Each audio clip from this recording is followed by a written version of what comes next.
श्री राम जय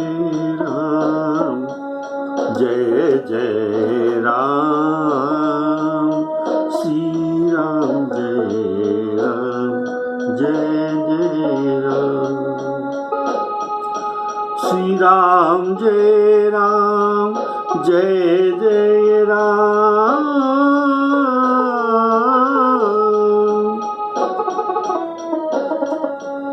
श्री राम जय जय राम, श्री राम जय जय राम।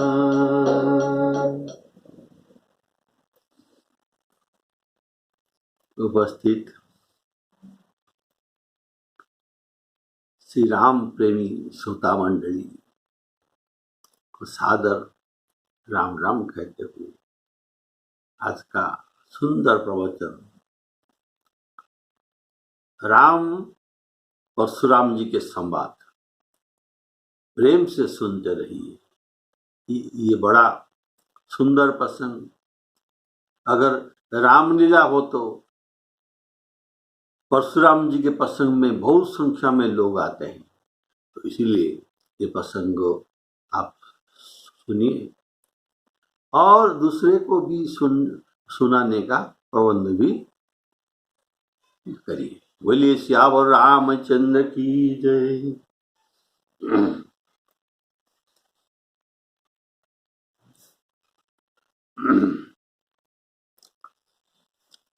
परशुराम जी के आगमन पर धनुर्यज्ञशाला में ये जब तोड़े हुए धनुष को देखते हैं तब जनक जी को प्रश्न करते हैं, कहु जड़ ये जनक धनुष को तोड़ा, लेकिन ये उत्तर नहीं देते, किसी ने उत्तर नहीं दे रहे हैं। तब श्री राम जी ने उनका श्रीमुख खोलकर ये कहते हैं, हे नाथ, शिवजी के धनुष को तोड़ने वाले आपका कोई दास ही होगा, आपका कोई दास ही होगा, और क्या आज्ञा है, मुझसे क्यों नहीं कहते। यह सुनकर परशुराम जी कहते हैं, सेवक वही है जो सेवा काम करते हैं, अगर वह शत्रु का आचरण करते हैं और शत्रु का काम भी करते हैं तो उनसे लड़ाई करना ही चाहिए। हे राम सुनो, जिसने शिव धनु को तोड़ा है वह सहस्र बाहु के समान मेरा शत्रु है।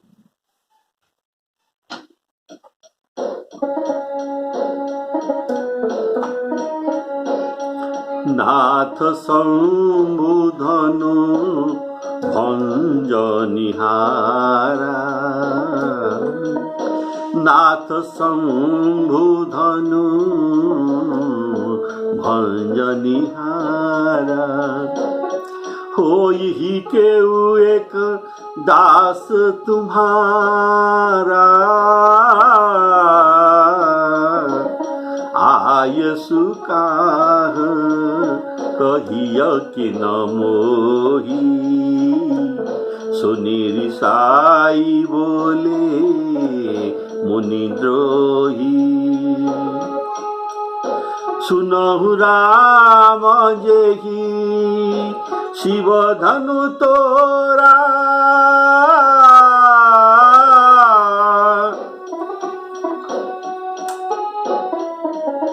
सहस बाहु सम सोरिपु मोरा, श्री राम जय जय राम।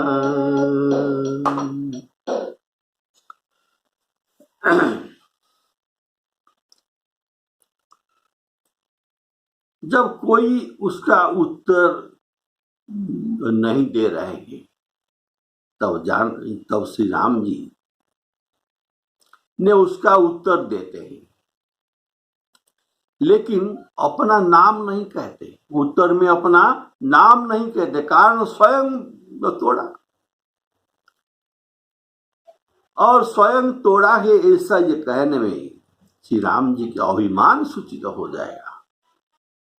और भी परशुराम जी युद्ध करने को उपस्थित हुए और प्रस्तुत भी है, और राम जी के उनके साथ युद्ध करके ब्रह्म हत्या दोष को लेना भी नहीं है।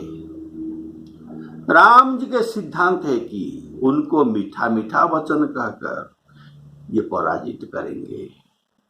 कारण जिसको मधु खिलाने से ही बच जाता है, उससे माहुर जो विष जो क्यों दे। गोस्वामी जी सुंदर जो दोहा उनके दोहावली में कहते हैं, जो मधुमरियन मारिए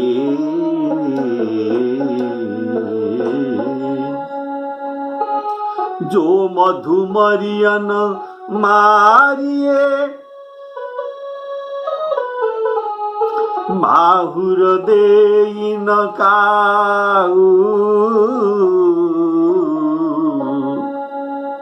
माहुर देई न काऊ जग जीती हारे परशुधर।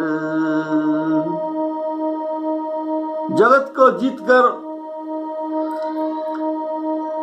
ये मधु राम जी से मधु बोला, मीठी वचन सुनकर ये हार गए। जो जगत को जीता था वो हार गए, लेकिन श्री राम जी ने जीत गए।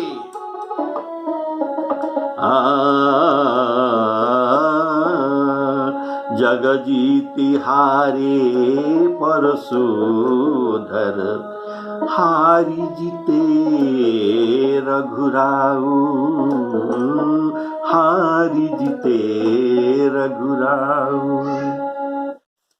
इसलिए राम जी मीठे वचन में बोलते हैं, धनु भंजनी हारा का नाम आपका दास। उनका नाम है दास तुम्हारा। वे अपना प्रशंसा आप नहीं करते हैं। इसीलिए लंका युद्ध में फिरने का समय सीता जी को युद्ध भूमि दर्शन कराते हुए राम जी ने कहा,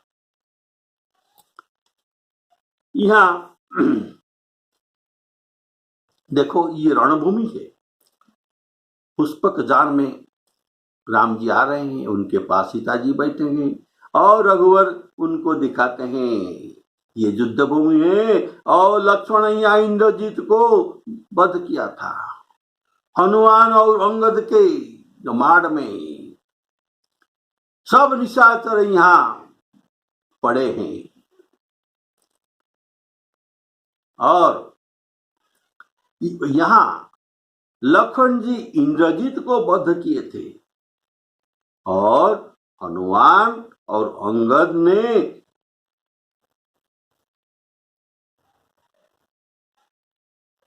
सब वीरों को, जो बड़ा भारी जो वीर थे, उनको यहाँ वध किए थे। तो सीता जी ने पूछा,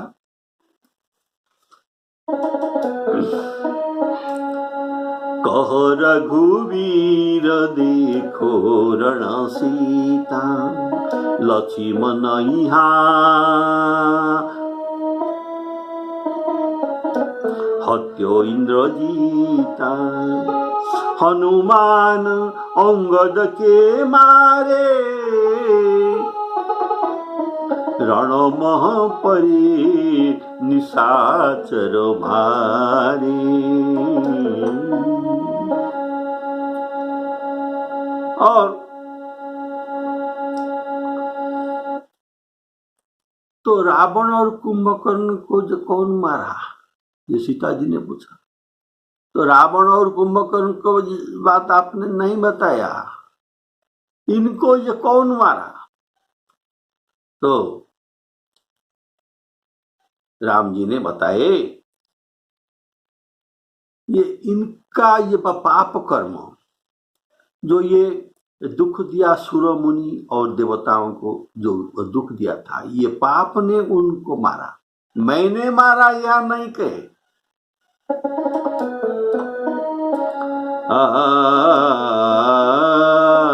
कुंभकर्ण रावण दो भाई, यहाँ हत्ते यहाँ मरे, सुर मुनि दुखदाई। तो सीता जी ने पूछा, तो आप ये सबका काम बताए, आप तो कुछ भी किया होगा। बोले हाँ, हम भी जरूर किया है कुछ। तो कुछ सुनिए। हमने सेतु बनाया और शिवजी के पूजा की, शिवजी के सेवा किया।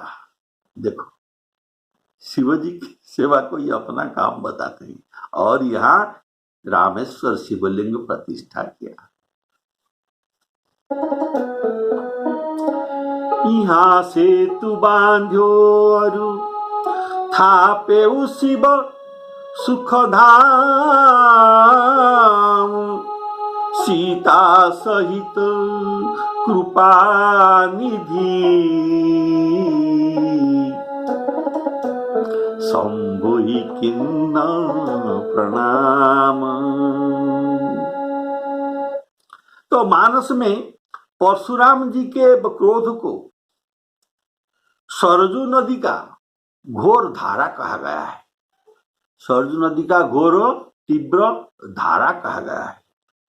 और ये तीव्र धार को संभालने के लिए राम जी के सुंदर वाणी, सुंदर बंधे हुए घाट का उपमा दिया गया है। राम जी के वाणी हुआ घाट, सरजू नदी के सुंदर घाट, और परशुराम जी के क्रोध हुआ सरजू नदी के घोर धारा। घोर धार भृगुनाथ रिसानी, घोर धार भृगुनाथ रिसानी, घाट सुबोध राम बरवानी। अर्थात राम जी परशुराम जी के क्रोध को सुंदर मधुर वचन कह कर हराए हैं। राम जी परशुराम जी को अपना नाथ संबोधन करते हैं। अर्थात आप प्रभु हैं और मैं दास हूं, आपके दास, हे नाथ। नाथ संधनु भंजनिहारा, होई केउ एक दास तुम्हारा। राम जी के इन शब्दों में एक गूढ़ रहस्य भी छिपा है। सुनिए, इसका सीधा अर्थ है, शिवधनु तोड़ने वाले आपका कोई दास है। लेकिन इनका अलग अर्थ भी है। क्या है? नाथ शंभु, नाथ शंभु अर्थात शंभु के नाथ तो कौन है? राम जी। शंभु के नाथ है राम जी, अर्थात ये तोड़ने वाले मैं ही हूं और कोई नहीं, और मैं ही धनुष को तोड़ा है, इसलिए आपको नहीं डरता हूं। आप व्यर्थ ही रुष्ट हो रहे हैं। एक दास, कोई क्यों एक दास तुम्हारा, एक दास अर्थात मैं एक नंबर दास तुम्हारा, अर्थात तुम्हारे भृगुकुल में मैं तुम्हारे भृगु कुल का ही दास हूं, एक नंबर दास। एक दास तुम्हारे अर्थात तुम्हारे भृगुकुल में मैं एक दास हूं, एक नंबर दास हूं। इसीलिए भृगु जी के चरण चिन्ह को, इसलिए भृगु जी के चरण चिन्ह को वक्ष स्थल में धारण किया और मेरा दासत्व का ये चिन्ह है। बोलिए श्यावर रामचंद्र की जय। इसीलिए यह दास की कर्तव्य है कि आपकी सेवा करना। आपके भृगुकुल का मैं दास हूं, इसलिए कहा गया है दास का कर्तव्य है साहिब का आज्ञा को मानना। मुझे वही प्रसाद आप दीजिए। आज्ञा समन साहिब सेवा। कितना सुंदर बात राम जी कहते हैं, सुनिए सुनिए। आज्ञा समन सुसाहिब दूजा, सो प्रसाद जनु पावे देवा। राम जी ने दास करने का अंतरंग तात्पर्य है कि आप अपराधी, आपका अपराधी मैं हूं।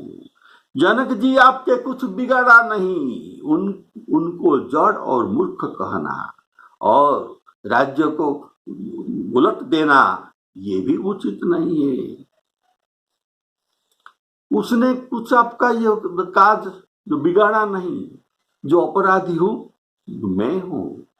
अर्थात आप मुझ पर और ये अपराधी पर, ये दास पर कृपा कीजिए, या ये क्रोध कीजिए, या वध कीजिए, या बंधन कीजिए। तेहि नाही कछु काज बिगारा, अपराधी में नाथ तुम्हारा। कृपा को बधु बधव गोसाई, मुँह पर करिय दास की नाई। आपके किसी विरोधी ने धनुष को नहीं तोड़ा, आपके दास के पराक्रम ही धनुष को तोड़ा है। तो दास का पराक्रम देखकर स्वामी को खुश होना चाहिए। ये स्वामी के गौरव, दास के पराक्रम में स्वामी का गौरव होता है। जैसे हनुमान जी जैसे दास है, राम जी का गौरव बढ़ जाता है। बोलिए श्यावर रामचंद्र की। हनुमान से पायक जाही। तो दास को पराक्रम स्वामी के गौरव को वृद्धि करता है। इसलिए भविष्य में आपके किसी भी युद्ध, जैसे भी कठिन कार्य हो, ये करने के लिए आपको कठिन परिश्रम करना नहीं पड़ेगा। ये दास हाजिर है, सब कार्य दास ही कर देगा। लेकिन क्रोधी मुनि दास कहने का रहस्य को समझ नहीं पाए, इसलिए वे कहते हैं धनुष को तोड़ने वाला मेरा दास कैसे हो सकता है। इसलिए वे कहते हैं सो बिलगाऊ, यहां से वहां से, ये समाज से, सभी लोग से ये अलग हो जाए। अर्थात इनके समझ में धनुष तोड़ने वाला राम नहीं, इनके समझ में, परशुराम जी के समझ में धनुष तोड़ने वाला राम जी नहीं, दूसरा कौन हो सकता है। इसीलिए सो भी लगाओ, ये अलग हो जाए। अर्थात सब समाज से वह अलग हो जाने चाहिए, नहीं तो सब लोग मारे जाएंगे। राम जी के मधुर मूर्ति और मधुर शरीर, मधुर मूर्ति और मधुर वाक्य,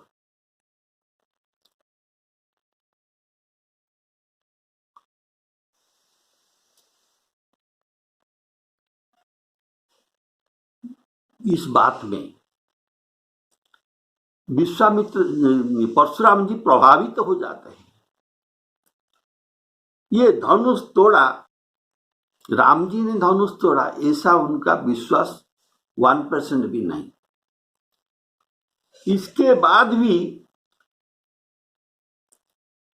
ये धनुष कोई साधारण धनुष नहीं, कमठ के पीठी से ये कठोर और वज्र से भी कठिन, ऐसा धनुष को ये तोड़ सके, इनके ये विश्वास इनका नहीं। इसके बाद भी ये कोमल बालक है,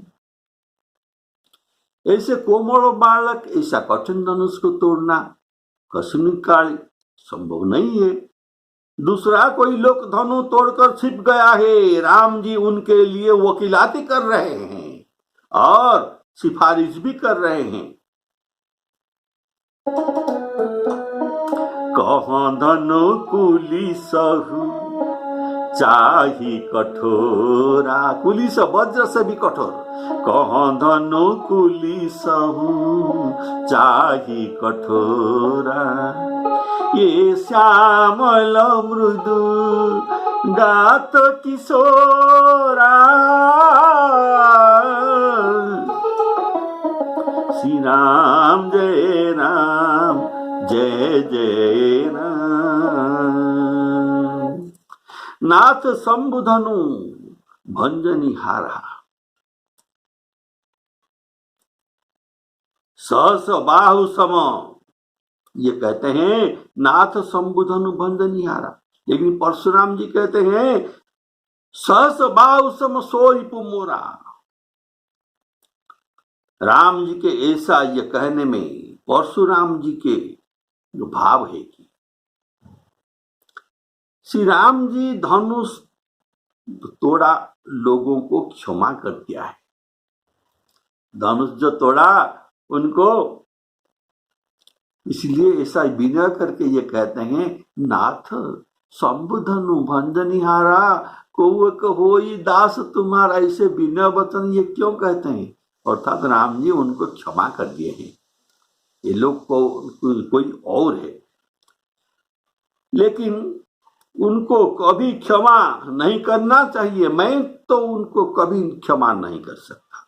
सहस बाहु सम, अर्थात सहस्रार्जुन, मेरे पिता को वध किया था, इसलिए ये पितृद्रोही को मैंने मारा, और गुरु शिव जी के धनुष को जिसने तोड़ा ये मेरे गुरुद्रोही बना। पितृद्रोही और गुरुद्रोही ये दोनों मेरा समान शत्रु है।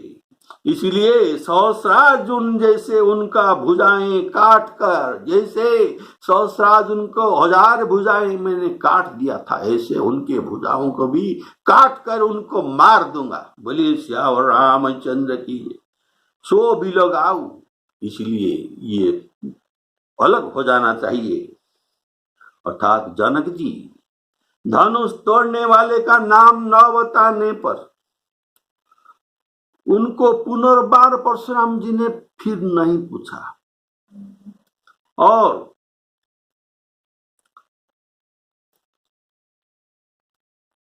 धनुष तोड़ने वाले के नाम न बता पर उनके पुनर्बार परशुराम जी ने नहीं पूछा। उनको पता था कि परशुराम जी को पता था, क्या पता ना, जनक जी धर्मात्मा है। धर्मात्मा होने के कारण ये नहीं बताएंगे, कारण बता देने से उनको ये मार देंगे और इनका वध का पाप उनको लगेगा, इसलिए ये नहीं बताएंगे। तो और राम भी नहीं बता रहे हैं इनका नाम, तो इसीलिए मुझे ही उनको अलग करना पड़ेगा। इसीलिए ये कहते हैं सो भी लोग आओ बिहाई समाजा, इस लोगों से ये अलग हो जाए। न तो मारे जय गई सब राजा नहीं तो मार जाएंगे। अर्थात वे लोग डर कर उनके नाम बता देंगे, ये धमकाते हैं, ये डर कर उनके नाम बता देंगे। जैसे एक अपराधी सहस्रार्जुन के लिए इनके ही कारण सब राजा मारा गए थे, वैसे इसी कारण अर्थात ये शिवधनु तोड़ने का कारण में भी अब सब राजा मारा जाएंगे। इसलिए समूह नाश रोकने के लिए वो कहते हैं बिलगाओ अलग हो जाए, न तो मारे जय हैं सब राजा। यह कहने से उनके ब्रह्मत्व का, जो मैंने पहले बताया था, ब्राह्मण का 9 गुण होता है, समदम तप शौचं क्षाचं शांतं मार्जवम् एव च ज्ञान विज्ञानं मास्तिक्यं क्षत्र कर्म स्वभावजं। ये क्रोध के कारण ये 9 गुण रहित हो गए। ये एक गुण यहाँ ये चला गया, ये उनका आर्जव अर्थात सरलता गुण नष्ट हो गया और 8 रह गया। देखिए एक एक करके सब गुण उनका नष्ट होने का प्रमाण मिल जाएगा। मुनि के वचन सुनकर लक्ष्मण जी मुस्कुराए और परशुराम जी की अपमान करते हुए बोले। परशुराम जी ने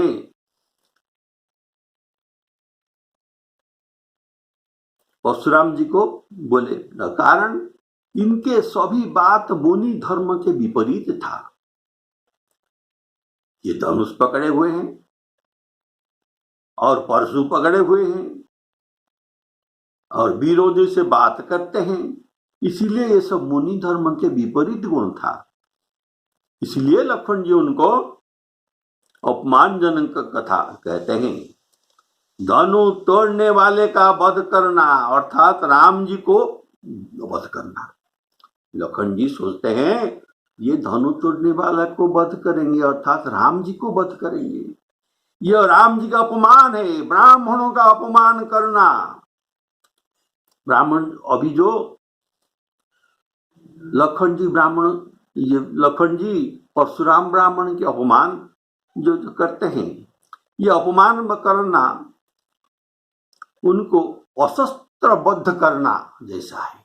बिना अस्त्र के बद्ध करना अर्थात अपमानजनक बात कहना, ये अशस्त्र बद्ध कहा जाता है।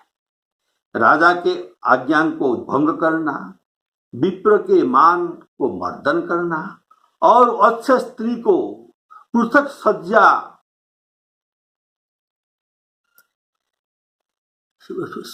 साथ सज्जा न कर उन जो पृथक सज्जा कर देना, अलग सज्जा कराना, ये भी अशस्त्र बद्ध कहा जाता है। आज्ञा भंगो नरेन्द्राणां विप्राणां मान खंडनं पृथक सज्जा बर स्त्रीणां अशस्त्रं वधमुच्यते। लक्ष्मण जी कहते हैं, हे गोसाई, परशुराम जी कहते हैं, लड़कपन में हमने बहुत सी धनुहियां तोड़ डाली, किंतु आप ऐसा क्रोध कभी नहीं किया है। इस धनु पर इतना ममता किस कारण से है? यह सुनकर भृगुवंश ध्वजा स्वरूप परशुराम जी कुपित होकर कहने लगे, ये आप सुनेंगे। लक्ष्मण जी का वचन सुनिए। बहु धनु ही तोरी लरिकाई कबहु न शिरीष की गोसाई। यही धनु पर ममता के ही हेतु सुनी रिसाई बोले भृगु केतु। अर्थात परशुराम जी ने जी के भी अपमान। यह धनुष के अपमान अर्थात परशुराम जी के अपमान। ये कहते हैं आपको इस धनु पर ममता के ही हेतु, ममता के ही हेतु अर्थात इस धनुष के ऊपर आपका ममता के भी कुछ कारण होना चाहिए, कुछ कारण होना चाहिए जिसका ये धनुष ये आपको समर्पित तो नहीं किया है, या उसके उत्तरदायित्व में रक्षणावेक्षण के भार भी आपको नहीं दिया है, तो इस पर आपका ममता क्यों है? ये धनुष के साथ आपका कोई संपर्क भी नहीं है। तो लखन जी ने जो बताया, बहु धनु ही तोड़ी लड़काई, लड़काई में मैं बचपन में बहुत धनु तोड़े हैं। तो इसमें कुछ सुंदर सुंदर भाव है, इसका संग्रह किया गया है, आपको सुनाता हूं, प्रेम से सुनते रहिए।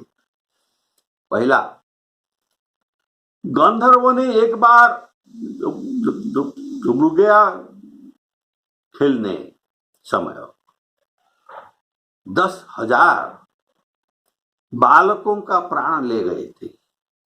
लखन जी ने उनको दंड देकर उनसे धनु छुड़ाकर लाए और सबको तोड़ दिए।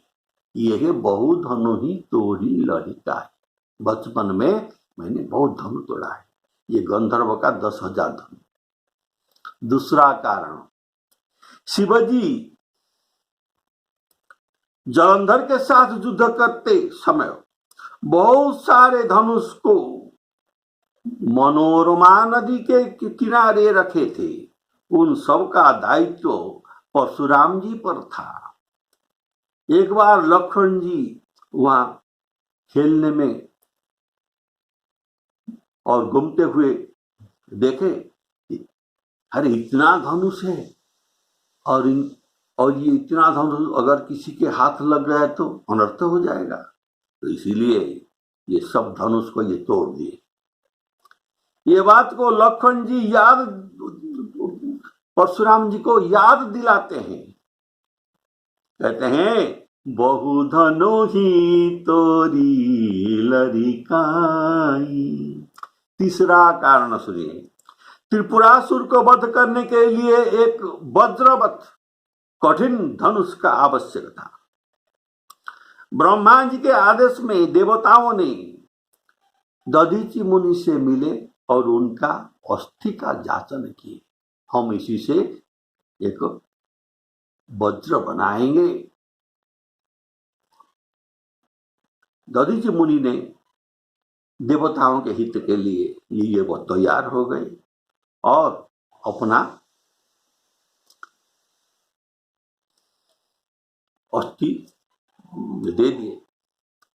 लेकिन उनके आयुष तभी शेष नहीं हुआ था। इसलिए दधीचि मुनि कह रहे हैं, अब मेरा मृत्यु नहीं होगा, इसीलिए मेरे प्राण को मैं कहाँ रखना पड़ेगा। तो कहाँ रखूं? तो ब्रह्मा जी ने बताया, अपने त्रिकुटी पे, ये नाक के ऊपर, ये मध्यस्थल को त्रिकुटी कहते हैं, ये त्रिकुटी में आपका प्राण रख दो।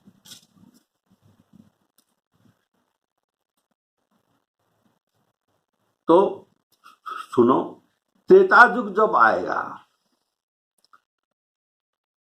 तब ये पूछा, तो वहां मेरे प्राण कितना दिन रहेगा ना, जब तुम्हारा आयुष शेष होगा इसी समय त्रेता युग होगा।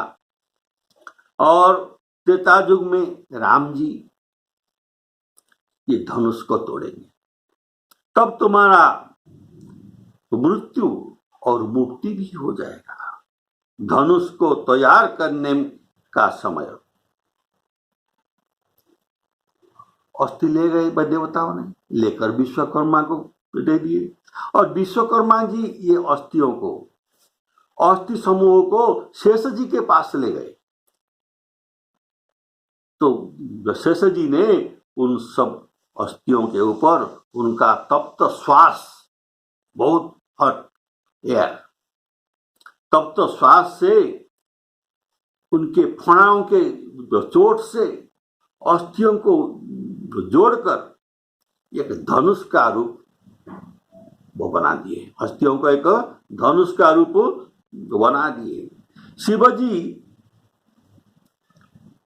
जो अस्थियों में जो नाक था दधिच मुनि का, जिसमें प्राण था, शिवजी ने क्या क्या इस धनुष को, इस ये नाक को त्रिशूल के द्वारा काटकर ये धनुष का बीच में जो मुट्ठी होता है, जहां पकड़कर धनु को धारण किया जाता है, इस मुट्ठी में इन नाक को चपा दिया। तो मुट्ठी में उनको ये दधिच मुनि के ये नाक को जो जोड़ दिया गया, तो तपाकर जो जोड़ दिया गया, इसलिए धनुष का नाम पिनाक हुआ। इसमें नाक जोड़ा था, धनुष में शिवजी ने नाक का जोड़ दिया था, इसलिए ये धनुष का नाम हुए पिनाक धनुष। दधिच के नाक में प्राण रहने के कारण धनुष सजीव भी था। राम जी धनुष को ठीक मुट्ठी से तोड़ा, धनुष को ठीक मुट्ठी से तोड़ा, उनका नाक पर तोड़ दिया, तो ये दो खंड हो गया। बोलिए श्यावर रामचंद्र की, ये दो टुकड़ा हो गया और उनके मुक्ति हो गया। बोलिए श्यावर रामचंद्र की। ये चौथा कारण सुनिए। परशुराम जी पृथ्वी को निक्षेत्र करके सब धनुष को लाकर एक जगह में रखे थे। अगर ये सब धनुष किसी के हाथ में लग जाएगा तो पृथ्वी में ये अजय हो जाएगा।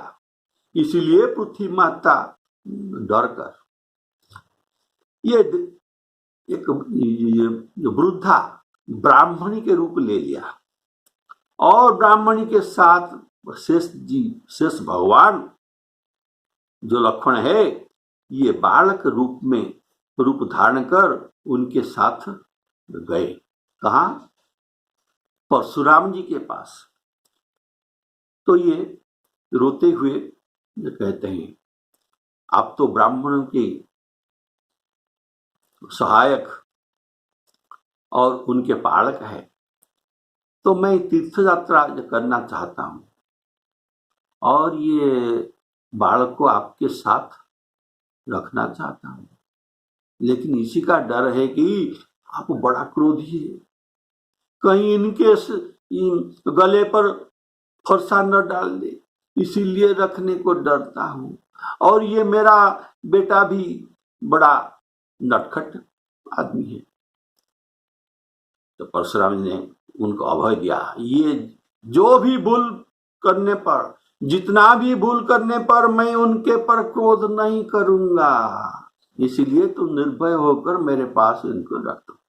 बोले श्यावर रामचंद्र की। लेकिन